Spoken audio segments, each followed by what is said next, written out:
اتنی تکلیفیں برداشت کی ہیں۔ امام بخاری نے ایک سیف البحر کے غزوے کا ذکر کیا ہے اور اس میں حدیث نمبر 4360 ہے۔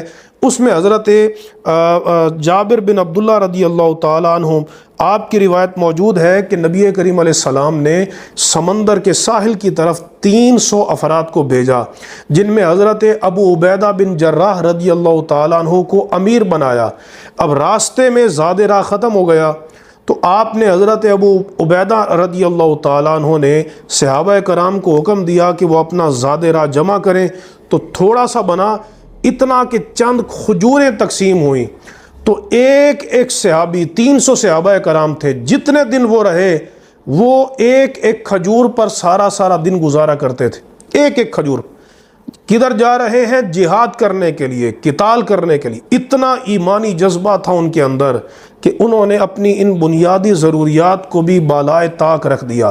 غزوہ خندق کے موقع پہ جب خندق کھودنے کا وقت آیا تو 1 یا 2 دن یا 3 دن کا بعض روایات کے مطابق ان کو فاقہ تھا، لیکن اپنے ہاتھوں سے کدالیں پکڑ کے انہوں نے